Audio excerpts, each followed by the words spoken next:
Hello, guys. Welcome back to another review of Dark Side of the Ring. It is me, the Stat King, alongside with the leader of the True Heels, SP3.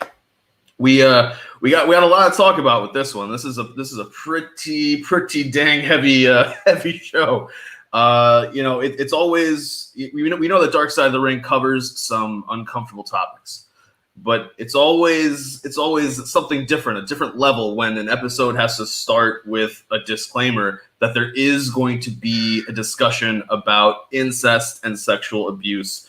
Viewer discretion is advised. So, man, that alone was an indicator that this is going to be a heavy episode, and in that regard, this did not disappoint. This could have been almost a true crime documentary at some points, talking about a murder and just how it affected different family members. But who are we talking about, guys? We're talking about Grizzly Smith and his family, which includes Rockin' Robin. It includes most famously Jake the Snake Roberts and so many more. But as you guys know, when it comes to Dark Side of the Ring, we got to have multiple people talking about this. We got to have different perspectives because wrestling affects different people differently.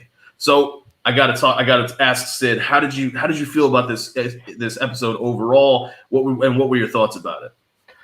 I would say this was the most visceral and compelling episode of Dark Side of the Ring this season. It might have been the most visceral and craziest story that they've ever told in this series. Of course, if this is your first time watching one of our Dark Side of the Ring reviews, we're going to go over the episode. We're going to be talking about the talking heads and their contributions to this episode. But of course, drop us a like. Share this video with all your wrestling fans, friends, and family. If you're watching us on YouTube, we would greatly appreciate if you can donate $1 or more through our super chat, super stickers. It helps us. It helps the True Hill Heat channel. It helps us to provide more videos, more live streams like this. We have one more episode of Dark Side of the Ring before they take a couple of weeks off, but we've been getting a lot of support for our Dark Side of the Ring, and we always try to highlight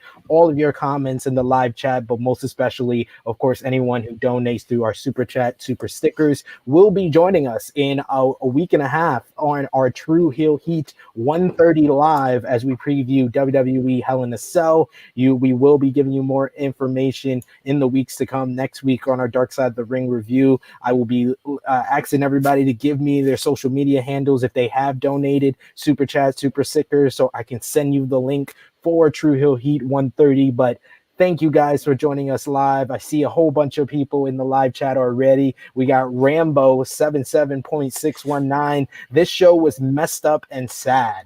Jake and his sister is absolutely disgusting and in many ways tragic. Regardless of Jake's behavior in wrestling, you can see why this has happened to him over his life. We also got Mark Lloyd saying, haha, my line of the show, Jake's sister, and I quote, if there's something you going through now, tell somebody and you will get help. As she said that, I thought of one voice, Warrior, saying never ask for advice. We got the good brother, fifth generation Carney, saying the strength and courage it took for them to speak on camera about their victimization is unfathomable. We are going to definitely talk about that for sure.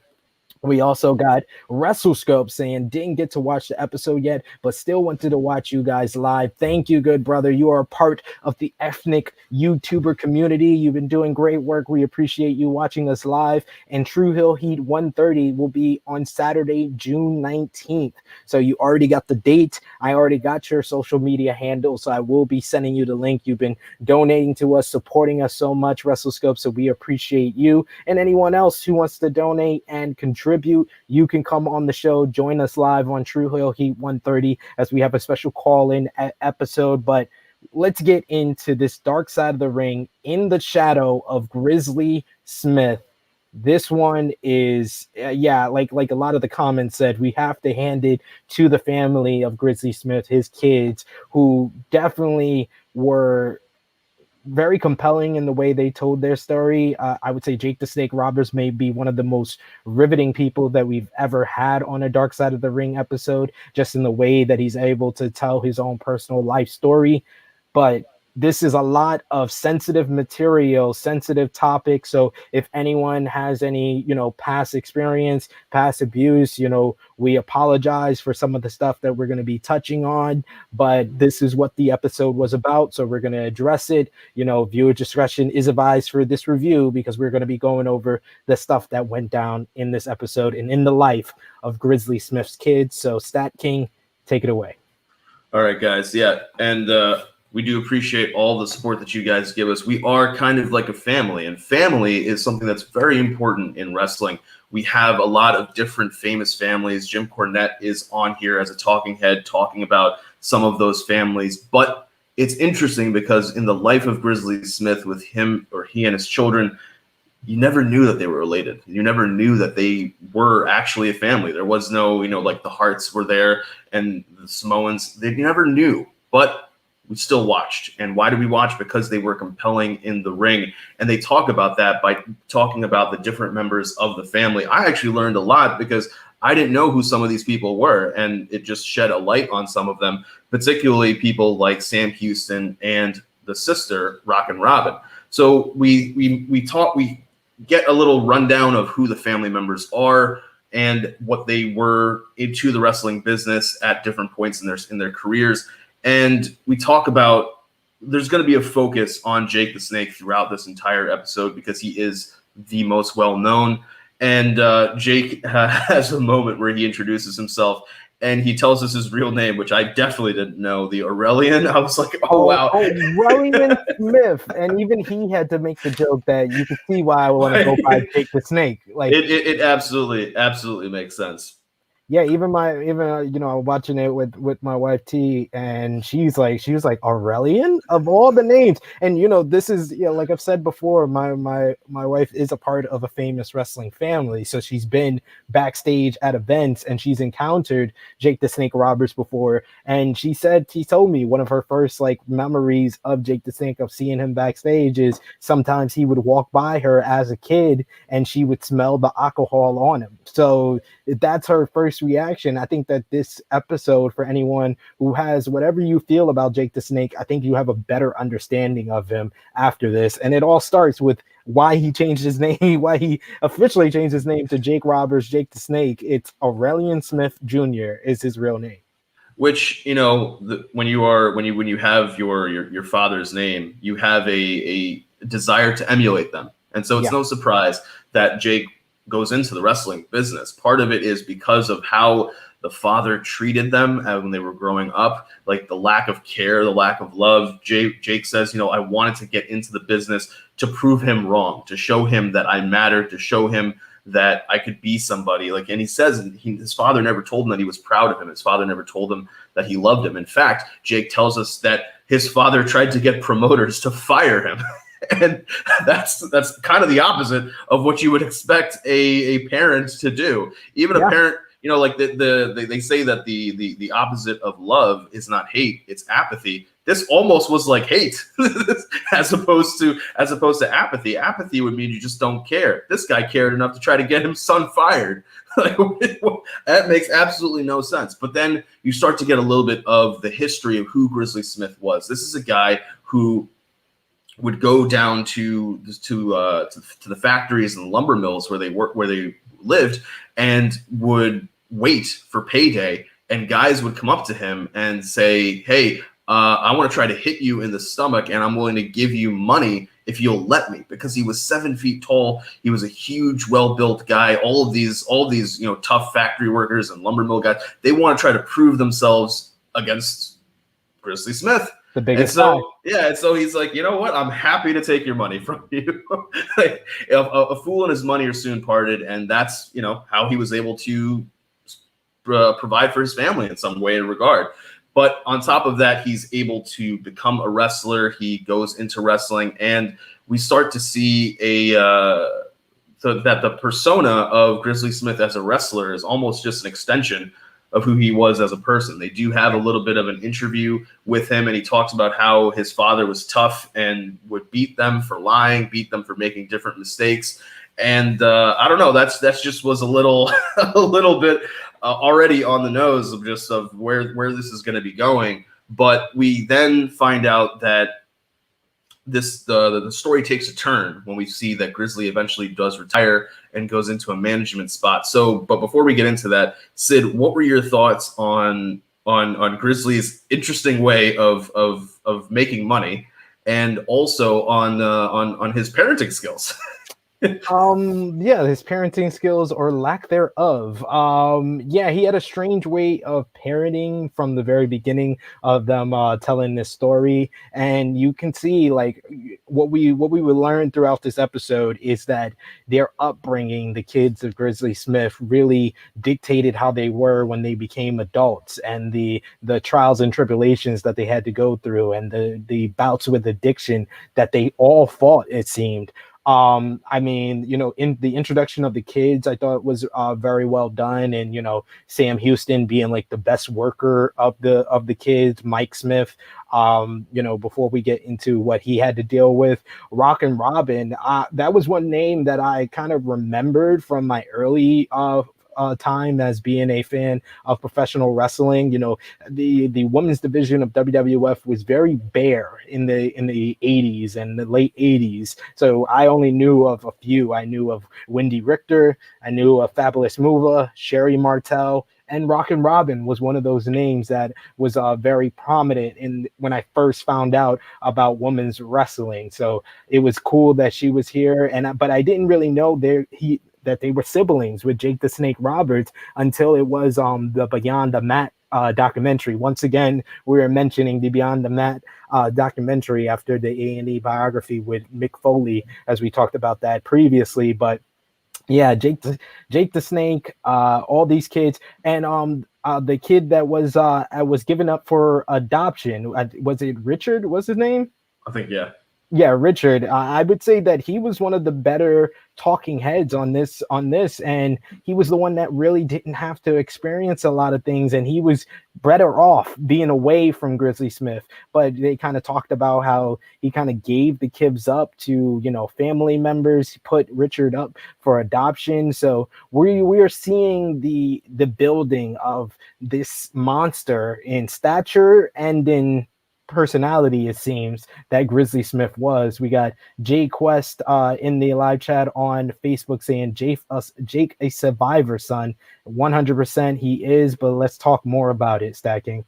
Yeah, so with Grizzly transitioning to more of a management position, this opens the doors to having an abuse of power. When power corrupts, absolute power corrupts absolutely. And when he has that taste of power, the taste of being able to do what he wants, it kind of leads to some bad things. So we start hearing stories about how he has issues when it comes to underage girls.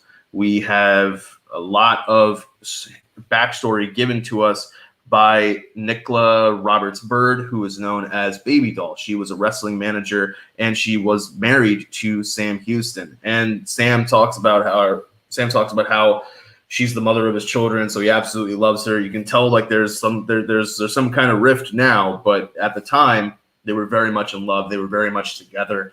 But Baby Doll, Nicola Roberts, talks about how they would be on the road and they would just stop seemingly in the middle of nowhere on their way to making towns and making dates. And then a 14, 15-year-old girl would just get picked up by Grizzly Smith at her house, with her parents waving goodbye. And this was easily for me the first moment when I'm thinking one of the interesting things about the Dark Side of the Ring stories is just seeing the differences in what culture was like many, many years ago and now, because nowadays that would never happen. No, in the sense of that would never happen, where I think parents are not being more involved in understanding. We have helicopter parents. We have more parents being able to connect through phones and being able to keep up on them. Yeah, there are going to be parents who, just let their kids go with whoever and are okay with certain things happening. But I think for the most part, we have parents who are not like, we've kind of drifted away from that. It takes a village to raise a kid, and it's more about like, you got to protect you and yours. And I don't know, like, it just feels as though you're not going to hear as many stories of that happening today. The Maybe. reason why I had a little bit of a brief is because this part of the story with the parents kind of letting the kid to go travel with Grizzly Smith, it reminded me of the Surviving R. Kelly documentary. That's And fair. Yeah. some of the parents that would go to R. Kelly concerts and let their daughters go up on the stage with R. Kelly, knowing his past, seeing his tape, knowing that he's almost was convicted for these crimes and all his history and the dark side of R. Kelly, and they just let their kids go up on stage, go in the backstage area. They think, oh, R. Kelly's gonna be recording a track with my daughter, and they never see them for like 6-7 months, as we learned in that documentary. This is what this kind of reminded me of, and it's kind of horrible. And it's funny enough that I did read the Wrestling Observer newsletter that came out today.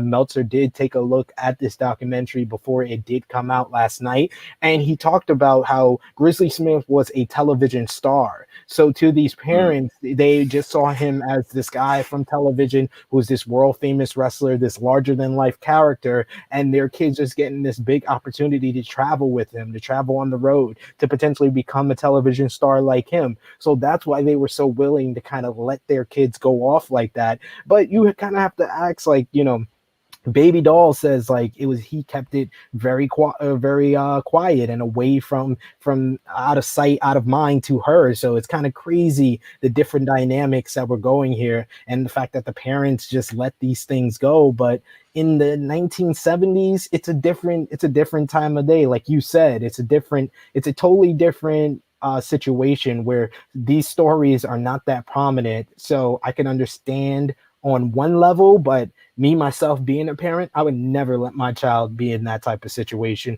especially so young at 14 years old. We got in the comments here, WrestleScope saying Baby Doll and Sam Houston were married. Whoa, yes, I remember Baby Doll as being with the Four Horsemen with Ric Flair, with Tully Blanchard. So immediately when I heard the name, I knew who we were talking about. Sam Houston wasn't as known, but I did hear his name, and he was a very good worker even for his time in like the 80s. He did a lot of good work in the Jim Crockett promotions, or NWA as some people will call it. But yeah, it's kind of crazy. I didn't know that they were married before this documentary that I watched here. And Romeo saying this was dark, and that is an understatement. Fifth Generation Carney saying, come on, the parents had to be in on that. I don't know if the parents were in on that or knew what was going down with Grizzly Smith, or they, like I said, Fifth Generation, they thought that their kids were getting an opportunity to travel and be close to a television star that Grizzly Smith was. It's understandable on one level, but as a parent, I do understand you thinking that there's like an ulterior motive for the parents, or the parents are getting money. That is a scenario that they didn't really touch on, but it could have been true as well. Connor Smith is a Stat King fan. Hey. What's up, Stat King? We also got Fifth Generation saying Hicks and Rubies. Heel Steven in the live chat, our good brother. I was just over there on his YouTube channel. He does great content with Around the Point podcast and his good brothers over there. He said this was dark and twisted as fuck, and he made a good point over on Twitter. He was like, that moment where Baby Doll is talking about, the kids being in the car with them, that's when this whole episode took a very twisted turn, and it really got dark. Like we were hearing some stuff as we gone along here, but it got really dark and really crypt. It got really visceral as the story went on at this point. We also got Connor Smith saying, really made me feel for Jake. For so long, people just thought he was a drug addict, but there was much more to it. Yes, a lot more than meets the eyes for sure. We got the good brother Brett Thomas, who's also a part of our call-in for True Hill Heat 130. Thanks for joining us, Brett. He says, hi, everyone. Super excited for the big fight. Haven't seen the doc yet. Don't worry. We watched it for you, good brother. And then we got WrestleScope saying Sam Houston was a good talent, did great in Texas and NWA, not so much in WWF. He didn't have the build to be a WWF superstar, and unlike Jake, he didn't get the psychology part and the promos part as great as Jake did. And Hale Steven saying Chris Hansen would have had a field day with Grizzly Smith. Have a seat, Grizzly. We want to speak to you. We want to speak to you, sir. All right, Stat King, you can continue, sir. So we learn more about Jake the Snake's home life. We learn that he had a traumatic childhood growing up, and that it's kind of an interesting moment where he talks about how he really is Jake the Snake, because Aurelian Smith Jr. is kind of locked away. That's somebody who, to him, has stayed basically a 12-year-old and is a child almost. And Jake the Snake is who he built to protect Aurelian in his mind from all the things that Aurelian was seeing. It's an interesting examination of how people, the lengths that people will go to protect themselves from mental trauma. And we can kind of understand why Jake is who he is and why he behaves how he behaves. So he talks about how he lived with his grandmother for a while, but then after she passed away, he is with his father and his father's new wife. And he talks about how he realized that his father was a pedophile. Like, it took him some time, because back then, people were having children younger. Now, as an adult, he can realize my mother was pregnant at 13. She had me when she was 13. That's incredible. That's, and that's, like back then that kind of was happening. Now, no, I mean, like, it's not, and it's not an accepted thing. Let me put it that way. It's not an accepted thing for that to be happening. But that was the part that had my jaw on the floor. Yeah, that was the first time my jaw like went directly to the floor. I'm looking at my girl, and I'm less like, whoa, your mom was 13 years old when you were born? That's insane. Like, I don't care if we're talking about the 1970s, 1950s, whatever. I think Jake was born in like the late 1950s, early 1960s. That's not normal. That's not normal, and should have been accepted then, and it's definitely not accepted now, but it's insane. And he talks about how they were forced to get married, basically a shotgun wedding, and then they got divorced by the time she was 17. So she basically had an entire married woman's life while she was in high school. That's crazy. But either way, Jake lives some time with his grandmother, and then after she passes away, like I said, he has to move in with his father and his father's new wife.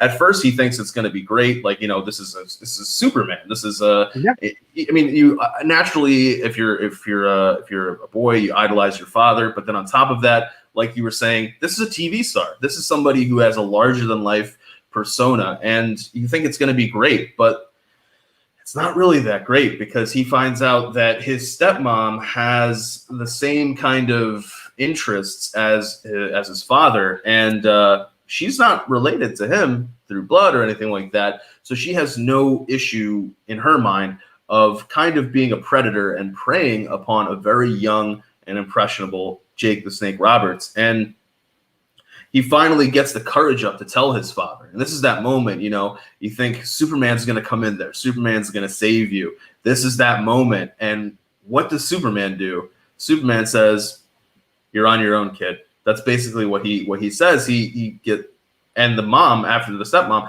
after she finds out that Jake, narked on, like snitched on her, she comes after him with a coat hanger and is beating him. And he has one of the most chilling lines there. He says, I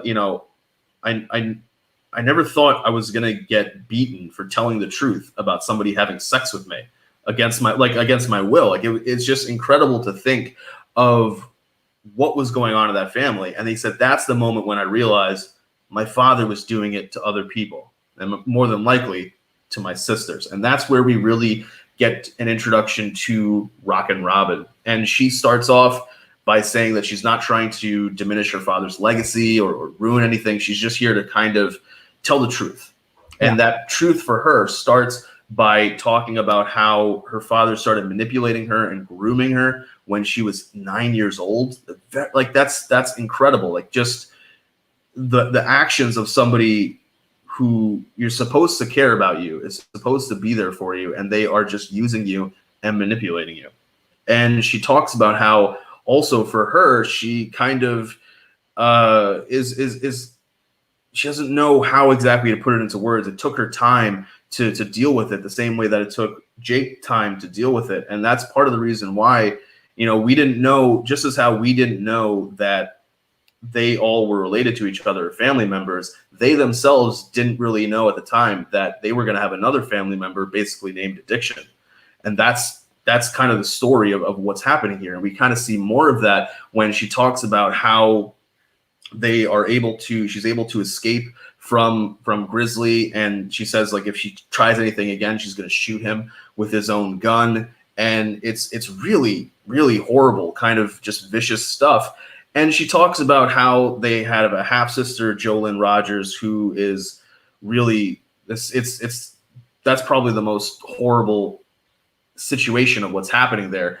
And the sister, who is older than her, is able to talk to her and kind of pull her to the side and question her about whether or not she feels safe, whether or not she feels comfortable. And that's kind of when we learn that this behavior, when it comes to family members, is something that has been going on for a long time in the Grizzly Smith household or households, because it seems as though Jolene has also been abused in this way. And so we turn towards probably the hardest or heaviest moment of this documentary. Yeah. Before you get into that, Sure. We should also note that Rockin' Robin was the daughter of the stepmom of Jake the Snake Roberts that we referenced just before, and Robin came into kind of to the defense of her mother, stating that she was only 16 years old when Rockin' Robin was born, and she really felt like her mom, wouldn't do these type of things that Jake is saying without the influence of Grizzly Smith, which is understandable because we see how manipulative Grizzly was to, Robin at such a young age. When her mother is only 16 years old, he has to be manipulative to her, and he can't do the things that he's doing with his daughters to his son. So you can kind of understand why it seems reasonable to believe that Grizzly was manipulating the mother to do these things to Jake, and probably was the one that told him, oh, he told on you, he told me, let's make sure he never tells anybody again, go in there and beat him with a coat hanger. You can kind of understand why Robin believes that in the stories that we're hearing here. We got Fifth Generation in the comments saying, word, I would never let my children go with some stranger on the road, and I grew up on the road. We got Connor Smith saying, it almost felt like Baby Doll was defending Grizzly. To see Jake rebound and be shining with AEW, it's amazing. I don't think Baby Doll was defending him. I think that she just said the things that she saw and the stuff that was strange to her, and she really couldn't say anything that she didn't see. But I would say that she was honest in the stuff that she was talking about, especially when it came to her ex-husband Sam Houston. We got honest beyond reasonable saying, dude, what about the part when he spoke about one girl, two girls, three girls, cats, donkeys, head under a lampshade, whatever. Yeah. It's a lot. We're gonna get into every real main parts of this documentary for sure. Honest beyond reasonable, thank you for joining us. We also got Connor once again in the comments saying it showed the magnitude when Jake said that he can control Jake. He knows the damage he can do. He's learned to be a different person and grow as the man he wants to be. I think this is like the most honest I ever seen Jake the Snake Roberts, and I've seen the documentary with DDP and Scott Hall where he was very honest. I've seen Beyond the Mat where he was very honest, but this is about parts of his life that he probably put away and couldn't talk about for so long because he had to deal with, addiction and recovering his life and recovering some of the relationships with his family. And, as we get to like the end, like to see that all these siblings are so estranged even now is sad. It's very, very sad story about this episode completely. Fifth Generation says, I'm pretty sure the age of consent is still 13 in Mississippi. I mean, I would hope not. In 2021. Connor saying you could feel the respect Robin and Jake had for each other. Robin didn't deny what Jake said about her mother, and he never mentioned it was Robin's mother until the producer mentioned it. Yeah, he was trying to protect his sister, and you definitely could tell and feel the respect that they had for one another. We got Frantic World saying, "What's up, True Hill Heat?" in the chat. What's going on, brother? Thank you for joining us. And then we got Mark Lloyd saying, "I know Jim Cornette isn't the most likable guy, but he's without a doubt honest. He's without a doubt honest. Makes these episodes better, like Heyman with A&E. At least Cornette don't kid anyone, unlike Hogan, who is on WWE again." Yeah, at the end of the day, as no matter how I feel about Jim Cornette and some of his questionable takes or jokes, I can't deny that he is honest and says how he feels and says what he knows. And then we got Rachel Cornell joining us saying, "This episode genuinely made me cry." And I don't blame you at all. I was shocked. I was surprised. I got emotional watching this for sure. So I don't blame you at all, Rachel. Thank you for joining us in the live chat. We got Russell Scope saying, "I'm not a perfect father, but damn, how can a man do this to his own kids?" It's crazy, and that's a great question right there. And then Romeo saying, "Jake's all right when he's handcuffed." What a quote! What a quote by Jake the Snake Roberts. Go ahead, just that. So we got the three kids at a roller skating rink when they hear, can you guys come to the main room, to the office? And when they come to the office, they find out that the sister, Jolene Rogers, has been kidnapped. And this is just where it really does take a turn, because they point out that she had I think it was Richard maybe who said, she had a good thing going at that point. She was married, she had a child, she was, living her life, she had gotten away from everything. So why exactly was this person suddenly kind of out of the blue kidnapped, and they don't have anything, they have no information? So who do we turn to? We turn to our authority figures. We turn to our authorities, and we have the introduction of the former chief of police in Tatum, Texas, Carl Gage. And so he kind of walks us through from the police procedural standpoint and the legal standpoint, what is happening. So he tells us that Jolene was 5'10", 200, or Richard is saying that she's 5'10", 200 pounds. There's no way that somebody took them by themselves. And then Gage is talking about how they do get a confession out of the ex-wife of Jolene's husband. Now she says that she kidnapped her, but then Jolene escaped. So of course now you've got a hunt on for this person. You're doing a search. You're trying to find this person. They are unable to recover a body, which makes as the legal guy, that makes charging somebody with a murder very, very difficult to do. You normally need a body. How else can you prove that the person actually committed either homicide, negligent manslaughter, whatever? You need a body.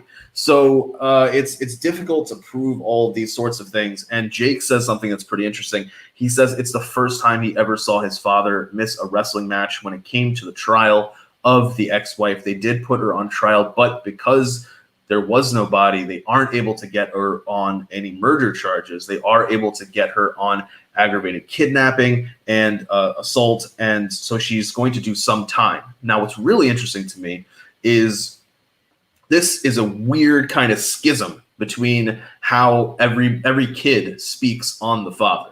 Every child basically says, yeah, Grizzly did some horrible, horrible things. We're all kind of in agreement there. But when it comes to this, I kind of noted there's a differing of opinions. So we hear that Grizzly had a piano wire with two pieces of wood on the end. He had a garrote, basically, that he could use to choke out somebody, wrap around the neck, you strangle him. And because of his size, because of how big he was, they had police officers around this ex-wife all the time. So you can tell, at least outwardly, that there is some kind of a pain that he's going through. He is definitely suffering over the loss of his daughter. We have, I think it's Richard, who's saying that he saw the father bawling, like crying in the house. But then we also have, quite separately, Robin talking about how she is not 100% sure whether or not the father really was upset about the situation, because she felt who stood the most to benefit from the passing of Jolene Rogers. Well, it probably was the father, because she is a key piece of evidence when it comes to. I don't mean to correct you, but Richard actually asked the question. He was like, Oh, okay, yeah. I would love to say that I saw my dad bawling out crying, but I That didn't. was it. That was it. He That was said it. I didn't. That so he kind of alluded to it was strange how Grizzly reacted to the kidnapping and the death of Jolene. Yeah, and they're pointing out that she was a key piece of evidence when it came to being able to piece together different places and times and potentially talk about the different abuse. And you're right, it is Richard, because Richard wants to go on unsolved mysteries, Yeah. and the father is just like not that interested. You would think that a parent who has had their child, even if it's an adult child, get kidnapped, murdered, if you're willing to stand in court with police officers and witnesses all around you with a garrote ready to, if you get a chance, choke this person and kill them, you would want to go on unsolved mysteries. So it kind of, it's some interesting situation here when it comes to what exactly he felt, how and how he displayed it outwardly, because we got to remember, some of these guys with wrestling, it is almost always a work. Are we being worked? It's you know what it made me think about? It made me think about the Prestige, the movie where about the magicians, and they show that one magician who's walking around hobbling out on the outside, and they're trying to figure out how he does the act. And Christian Bale realizes it's not when he's up on stage; it's his entire life. His entire life is the work. He's making people believe that he's disabled. So then when he pulls off the trick, they're like, how could this disabled person do this? And for somebody like Grizzly Smith, who is well-versed in the art of kayfabe, in the art of deceiving people, we hear about what he was doing to his children and to be able to manipulate them. It kind of stands to reason that he could have been trying to pull the wool over everybody's eyes. Sid, what were your thoughts on this part when it comes to the kidnapping of Jolene and just how we see how it affected the family?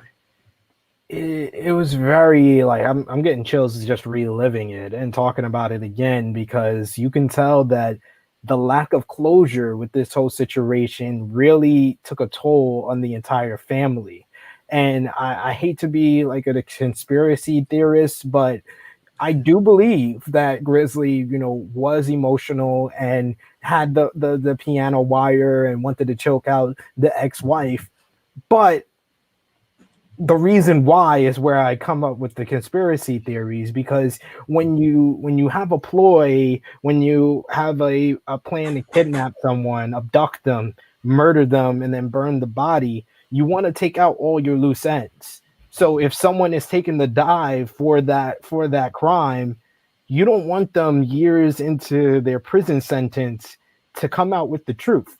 Yeah. So maybe that's the reason why Grizzly, had the piano wire and was so adamant about killing her. But yet when they wanted to do the unsolved mystery and find out the truth of what happened to her, he was kind of denying that. Now, I'm not going to say that's the truth, but that's just a theory. I don't know.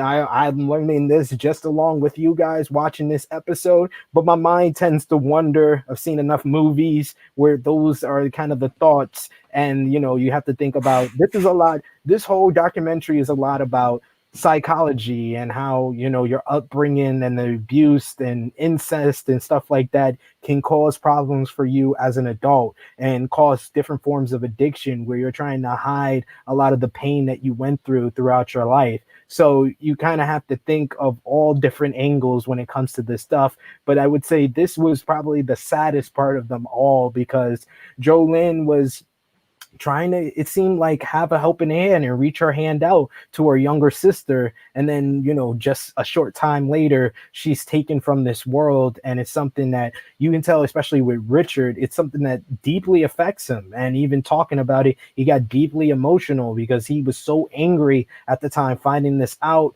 and then throughout his life not getting able to find that closure, wanting to go to unsolved mysteries and find out the truth, but not being able to because his father denied him. It's something that it really troubles, it has to trouble all these siblings, and it might be another reason why they're so estranged till this day. We got in the live chat here, Powered 4 TV, John Scott behind the ones and twos, saying good afternoon, True Hill Heat. Good afternoon to you, sir. This was a hard-hitting one. Great review, guys, so far. Thanks for all the support. Anytime, sir. We got Fifth Generation saying Grizzly was going to kill that woman in court because she knew too much. See, Fifth Generation is right there with me as far as like the theories and the thoughts that came to mind there. Rachel Cornell saying, I remember from the Beyond the Mat documentary, Jake talking about his dad and him saying these awful stories, but we haven't heard much since then, which was 1999. Yes, this like I feel like Beyond the Mat was just the tip of the iceberg as far as what Jake's childhood and his upbringing, how it affected him and how it caused a lot of his issues as an adult. And this was like kind of opening the book up. We just saw the cover on Beyond the Mat, and then we finally got to read some of the pages here. And I don't think that we even got the tip of the iceberg. I think it goes a lot deeper, but I think Jake, definitely was more open than he's ever been before. We got Romeo saying Grizzly could have killed that woman in court, and it would have gotten a slap on the wrist, as we would learn later on in the story, as Stat King will cover. He owned that part of Texas. Everyone feared him. Went through life doing whatever the hell he wanted. Yes, we would learn how that would be beneficial for some of his children in the next couple of years. Rachel saying his sister is amazing to come out how she has after all that. 100%. Rockin' Robin deserves a lot of credit, and it took a lot. And she didn't really, like Richard got emotional during, reliving this stuff, but Rockin' Robin showed so much poise and was very, had her emotions in check while telling this, and for the first time being open about her upbringing and how it's affected her even to this day as an older woman, and she deserves a lot of credit. Connor saying, speaking of being worked, reminds me of when Jake said his dad made him think he was going to get beat up or killed. Yes, when Jake was talking about him being younger and how his dad would just be working in the house and making his kids believe that he was going to war and he was going to get killed in the ring. And Jake would cry, and then he realized it was always the same wrestlers. Yep, always the same, and he would go back to the same territory each and every time. You could continue on, Stacking. So now we transition to learning more about the careers of the children. We find out that, Jake the Snake, like he said, he made Jake the Snake to protect himself. And he was saying, look at the snake, don't look at me. And he said kids loved it, especially because their parents were like, snakes, what are you doing?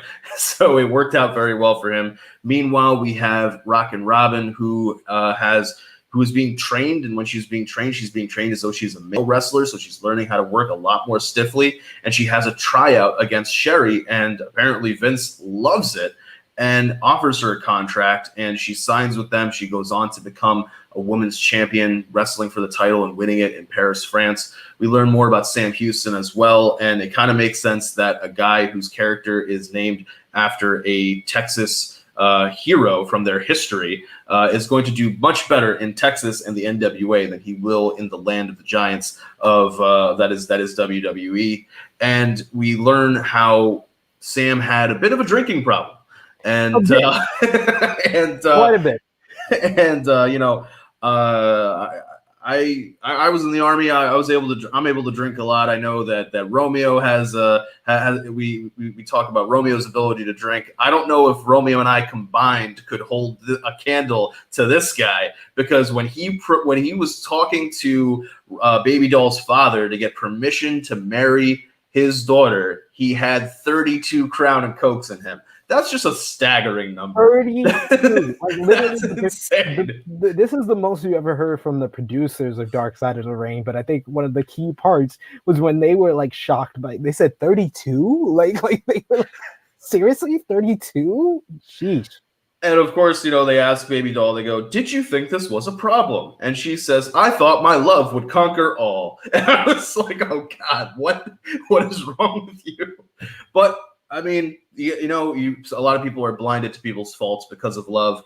And we see that Robin is learning really what her father is, fully understanding that this behavior is continuing and that she has to do something when Grizzly shows up at her door with a 9-year-old girl and tells her that this 9-year-old girl would love it if she could have a daiquiri.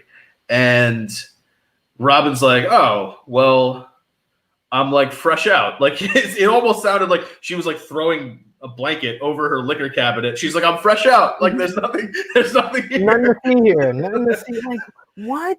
Are you freaking kidding me? Are you serious, bro? Like, you walk in with a 9-year-old to your daughter that you abused when she was that age, and you're asking for her to make a like he just like, whether it was in Texas or with his kids, he thought that he could control every situation, it seems. And he just had this flippant attitude, it seems like, to what he was doing. And even when they talk about him, you know, post Harmonious, it felt like he always just like never really knew what he was doing was wrong. And that's crazy. That's the craziest part of this entire story to me. We got Connor in the comments saying, I liked how she said she would have liked to be Rotten Robin. Yes, that would have been the heel character, but in those days in the 80s, once you're a baby face, you're a baby face for a long time, unless you're Fabulous Moolah. She kind of just ran things, as we found out previously in Dark Side of the Ring. Romeo saying Robin was a superhero right here. The coldest part of this was Grizz just walking out with no argument. Weird as hell. 100% weird, this entire story with him coming to Rocket Robin when she was older with that 9-year-old child.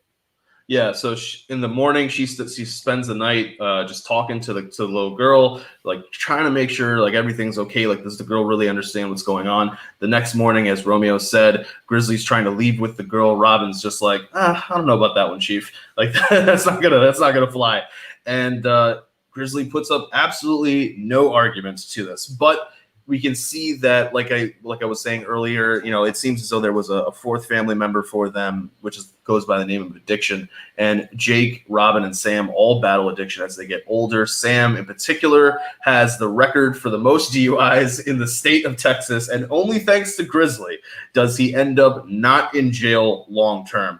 And Sam's just like, yeah, I drank a lot. like that's his response. Like that's basically. I think this was the highlight for Jim Cornette, like talking about it, talking about DUIs for Sam Houston, and talking about if you get caught 20 times, it begs the question, how many times were you doing it and you didn't get caught? Like, insane. It is truly insane, his record in Texas. And you know, them talking about how Grizzly Smith kind of had new information. Baby Doll was saying, right, he knew information on all the people in Texas, from the higher ups to the bottom of the bottom. So he always got Sam, you know, off on a slap on the wrist type of charge, which was crazy with the amount of times that they are documenting here. Sam talks about how when he hit rock bottom, he decided to end it all. And he asked God to kind of, you know, give him the sign that he wasn't supposed to do this. But when he goes to hang himself, the knot broke. And he says he knows how to tie knots, and the knot still broke. So that was his clue. That was his wake-up call that he needed to change his life. But somebody who hadn't gotten the same wake-up call yet was Jake. And we turn to Jake, and we see that Jake says, during this point in my life, there was only one thing I cared about, and that was cocaine. Cocaine's a hell of a drug. And for Jake the Snake, it amplified a lot of the problems and the trauma that he had, even though he was trying to use it to cover those same traumas. And because of that, he starts to have a lot of just, shall we say, interesting sexual liaisons. First it's saying, you know, it goes one girl's fine, then two girls, then three girls, then it's three girls with a cat, a dog, a rabbit. I'm sitting in a chair with a lampshade on my head just watching all these things happen. And that's just that's just incredible. I wasn't 100% sure what to make of all that. Like, you know, we always hear stories about wrestlers, especially back in the 80s and the 70s, living crazy lifestyles and, you know, jet flying, limousine riding, but we don't always know kind of exactly what was going on behind closed doors. And this is kind of a weird story of how these people, their lives are being affected. And we have Jim Cornette talking about this pay-per-view Heroes of Wrestling, telling the story of how Jake shows up in no condition to perform, but it's kind of an indicator of Jake having these problems using the snake as basically like a dick in the ring and stuff. And we see it. Yeah, we see it. And Jake says something that was really, really good. He says, when you are a junkie, you're trying to not shine a light on yourself. He said, not only was I trying to not shine, like I was destroying all the mirrors. I didn't want to even see myself. I didn't want to take a look at myself and to see really exactly what was going on. And we then turn to Rockin' Robin, who has to end her career when WWF phases out their women's division. She turns to alcohol because when you've known a certain lifestyle pretty much your entire life, and that gets taken away from you, not through your own fault, not through anything you did, it's hard to get back to where you were. At some point in times, in every wrestler's career, the lights eventually turn off. Like the crowd stops chanting for you. And the question is whether or not you have the inner strength, the fortitude to be able to deal with that and accept that you're just a guy pushing the grocery cart in Publix or in your grocery store, just like everybody else. And for her, it took her some time to realize that her father had ruined her childhood, but she was not going to let this ruin her. Finally, we turn to when Grizzly himself dies in 2010, complications from Alzheimer's disease, which I think was ridiculous. How in God's name is this guy who did all of these horrible things dying from Alzheimer's, a disease that makes you forget memories and all the things you did in your life? That's just not like it should have been vicious cancer. Like it should have been something else. He should have gotten hit by a rail, like a train, dragged underneath there, still conscious in the hospital for days. That's what I wanted to see happen. And they're like, oh no, he had Richard as a caretaker, and he died from Alzheimer's. I was like, who booked this? Like what is this? Who booked this shit, Bruce? Yeah, it's crazy. Like you would think that the people, like we talked about during the Brian Pillman episode with Melanie, that the people that do the worst things, the worst people live the longest, and they have to deal with all the pain that they suffered to people. Grizzly wasn't like that. Grizzly kind of was able to forget all the things that he went through, and each and every child that they had here, all the siblings, all said that he never had the conversation with them about all the abuse, the incest, and all the things that he did to damage them during their childhood. He never apologized about it, never even had a conversation so they can understand his point of view or why he did these things. And that is insane. That is, like we said about the Jolene situation, they never got proper closure with their father, and that's why they had so much troubles during their adult life. And it's so sad, and it's disheartening to hear where the state of the family is at, and it's all because of the patriarch of the family, who really didn't have to pay for any of his sins. Really, it seems like he was able to go out on a normal type of death. Like my dad kind of dealt with like Alzheimer's, but he had like 8 different strokes, and he did not put me through any of this stuff that Grizzly put his kids through. So it's insane. It's really insane, but that's sometimes how life is, and it's really sad to say that. We got Fifth Generation saying, it seemed like Grizzly was trying to get Robin to continue the cycle of abuse with him, but she broke it right there. Yes. You got to hand it to Robin. She is such inspiring, honestly, how she was able to, get over her addictions and, be able to tell her story now. And then he also says, how much dirt do you think Grizzly had on all those judges and midgets? Yes, Stacking would have been screwed if he was the prosecution against Grizzly Smith in Texas. I wouldn't even bother to bring charges. You know what's going to happen. Rambo saying, I'm wondering how none of the boys pulled him to one side and effed him up. Like, I don't know who he would have been around, but damn, was he around a Brody? He had to be kind of around Brody during that time, or at least in the office when Brody was around in like WCCW or Jim Crockett Promotions. But it seemed like what from Jim Cornette says, it was more of like an inside joke in the wrestling business, more than something that they kind of approached him on, because he was in power, and he like in Texas, he had power over a lot of people in the wrestling business. Rachel saying, please tell me he is not in the Hall of Fame. He's not in the WWE Hall of Fame, that's for damn sure. Or this would be more condemning than the Ultimate Warrior and the Warrior Award. That's for damn sure. And Fifth Generation saying, Jake knows how to party. I've been there before. Honest Beyond Reasonable saying, God damn, lampshade. I can't get that image out of my head. I can't get that or the Heroes of Wrestling pay-per-view images of Jake the Snake out of my head now. Fifth Generation saying, they said Richard was his full-time caretaker, but Richard was like, yeah, I just showed up and he was dead, huh? I mean, when you're the child, that yes, you were kind of better off being, taken up for adoption, but it's also a form of like, did he love me? He didn't love me enough to have the stepmom abuse me, or abuse me like he abused my sisters. He kind of just put me up for adoption. So was that a form of Grizzly showing love to Richard? Richard has to have a lot of stuff mentally going on in his head of, did my dad love me enough, or did my dad love me at all, or did my dad love me more than all my other siblings, in the fact that he put me up for adoption and I didn't have to go through all the things that Jake, Mike, and Robin went through. And then you got Romeo saying, I'm not being a caretaker for anyone who gave me up for adoption. Just saying.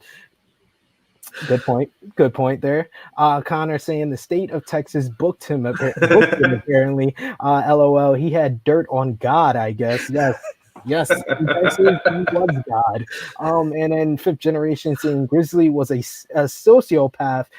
He never thought he did anything wrong. It was everyone else's fault. And they kind of talked about that with Mike, and the fact that Mike didn't know about a lot of the abuse towards Robin, and Baby Doll said it straight up. She was like, I think that if they would have told Sam Mike in that time, that he would have went to his father, and Grizzly would have convinced him that it was Robin's fault and not Grizzly's fault. Nothing was ever Grizzly's fault to his son Mike. And it seemed like his son Mike was the only one that didn't have the direct abuse and the incest going on around him, and he kind of looked at his dad as a hero. But in doing that, and your dad and the hero that you have is him, it led to a lot of addiction in his adult life. So it's crazy how the different dynamics between Grizzlies and his children were. Yeah, and like you said, Baby Doll says that Sam idolized his dad, probably would have forgiven him, and instead of trying to help his sister. That's really cold. And we finally turn towards where we all know the story is going when it comes to Jake's life, and how Jake has been able to turn things around. Jake has dealt with a lot of problems. He, with his addiction, and it's with DDP, who has helped him a lot when it comes to helping him overcome this. And now Jake he stresses it, 10 years. 10 years he has been sober. He has been clean. He's been trying to live a better life. And he says, if any of you, it's see something, say something. If you are seeing something bad, or you are in that position where something bad is happening to you, run to the police, run to somebody who, just tell as many people as you can, so you can try to get the help that you need. And that's kind of, I guess, the way that they chose to end it. And it was smart, because this really is a PSA for trying to make sure that we always keep our eyes on what's going on around us, because you never know. Like you were saying,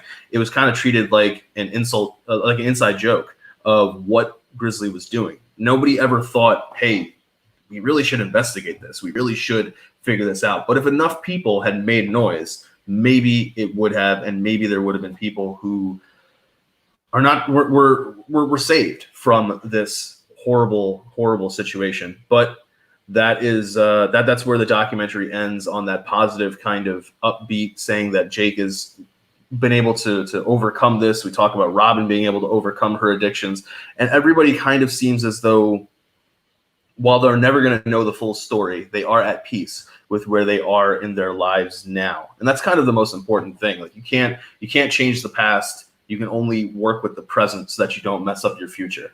And that's kind of the overall overarching message as well of the documentary. So let's do like final thoughts, and I guess we'll do MVP, LVP, and our overall rating. What were your overall thoughts on this one, Sid? This had to be the most impactful, must-watch episode of season 3 of Dark Side of the Ring, because this was the episode that I learned the most about. Like, I think all the past subjects, I kind of knew information about Ultimate Warrior. I knew about Collision in Korea. I knew about Nick Gage. I knew about Brian Pillman. But like I said, like I've seen Beyond the Mat, so I knew about the connection and the siblings that Jake the Snake Roberts had, and Rockin' Robin and Sam Houston, and the him touching on the fact that him and his father had such a bad relationship. But I didn't know all the details, and all the details just make you really feel for Jake, really understand why he became the man that he did because of the upbringing that he had. It made me grow a greater connection, a greater admiration for Rockin' Robin, and feel for Sam Houston, and the fact that your father, this guy that you thought was the superhero, is really the guy that really probably damaged you the most in your life and led to a lot of addictions and problems, in the fact that he kept letting him get slaps on the wrist, and that did nothing to help Sam in the long run. If he would have just let Sam go through due process and get punished for his doings, maybe it would have stopped him in his tracks, and maybe he doesn't set the record for the amount of DUIs that he got in Texas, and maybe he doesn't do as much time as he did after the fact. So, and to find out that you're this guy that you viewed as a superhero, your father, is dead when you're in prison, when you're at your lowest, and you just are thinking about committing suicide, and then someone that you've looked up to your whole life is gone.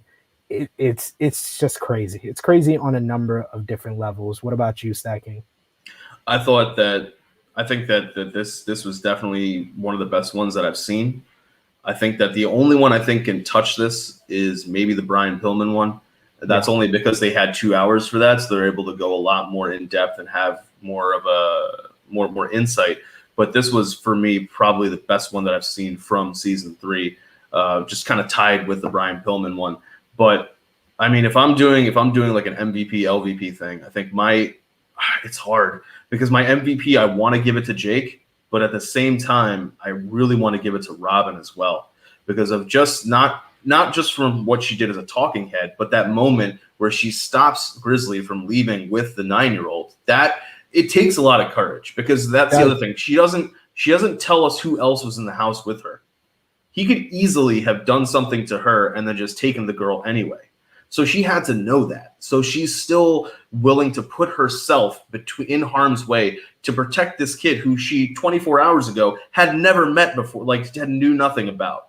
So I think for that, I kind of just want to give her the MVP. But LVP, I think that's got to go to Mike. He's just, I don't know, like that. There's only so much wool over the eyes that can be pulled to me. Like you're just there's not knowing something and then just being willfully ignorant. And I feel as though a lot of times what he was doing bordered and went into that willfully ignorant territory, where he was like, I just don't want to think about that. I just don't want to deal with it. That's my dad. And that is not good, because you're allowing somebody to continue to hurt people when you could potentially be somebody who is saving lives. So what about you? Who are your MVP, LVP?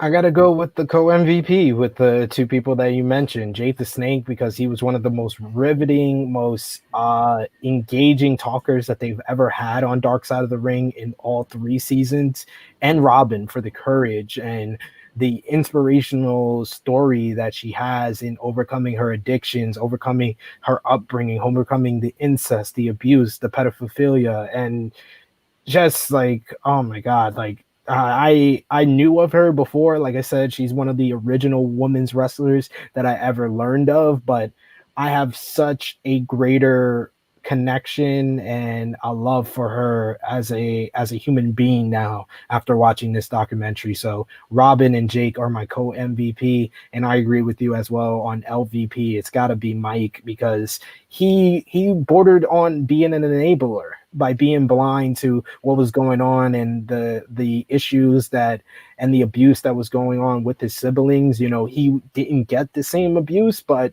by being there and not saying word or turning a blind eye to it, you kind of enabled your father to do these things. I don't want to put any blame on him because he doesn't deserve any blame, but yeah, you kind of have to give him the LVP, even when it comes to contributing to this documentary. Yes, he talked about himself, but he didn't talk like about the upbringing as much because he didn't have the same experiences as his siblings. And I would say probably the honorable mention for MVP would go to Richard because you could tell, you know, being the one that was up for adoption and had to see all the stuff that went on with all of his siblings, that was a lot on him. He was the one that was probably the best off, but to see your siblings go through that and to still be so estranged from them years later, and he's in the later part of his life, so to be so away from your other siblings, it has to be hard on him. So I'm hoping that this documentary not only helps that family get together,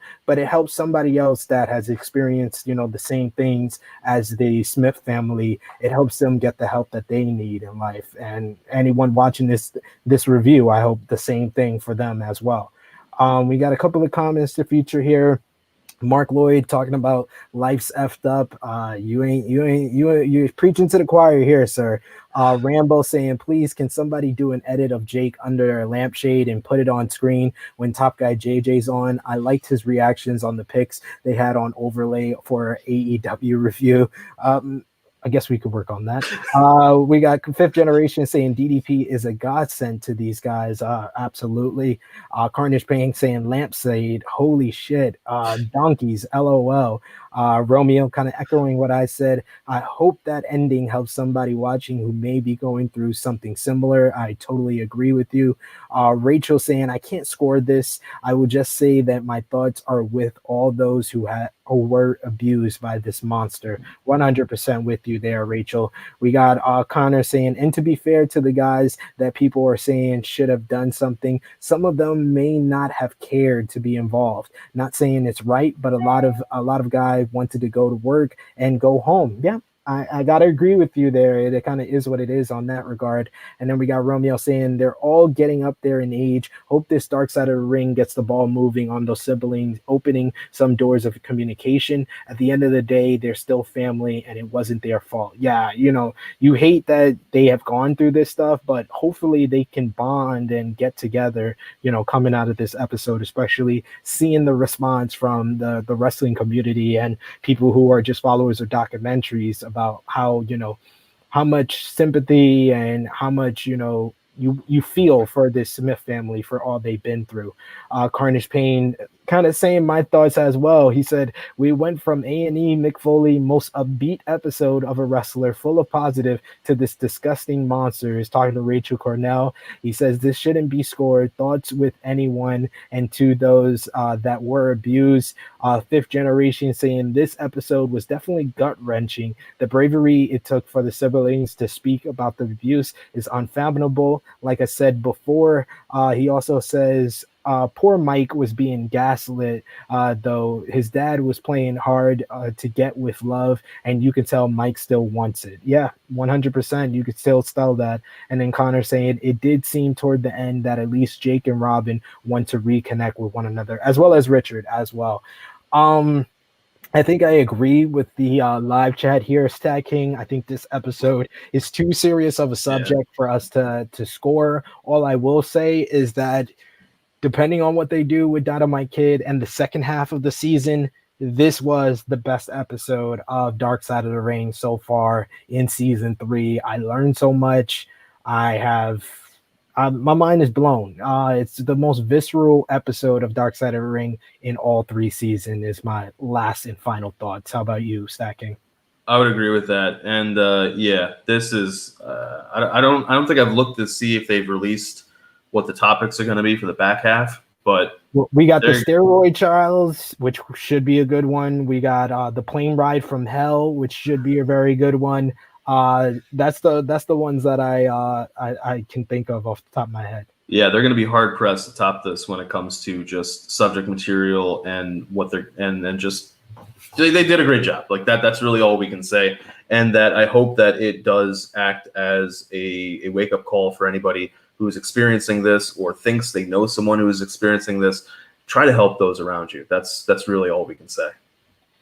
Yes, I want to thank everyone who's watched us on YouTube, Facebook, and Twitter. Drop us a like, a heart emoji, an angry emoji. However this episode of Dark Side of the Ring made you feel, let us know with your expressions on Facebook. Drop us a like on Twitter. If you've been watching us on YouTube, a lot of support, a lot of people watching us on YouTube right now. Thank you so much. Drop us a like if you are new to the True Hill Heat YouTube channel. Smash that subscribe button. We do these Dark Side of the Ring reviews weekly, so we will be back next week for Dark Side of the Ring season 3 episode 7, and that one will be covering the life and career of the Dynamite Kid.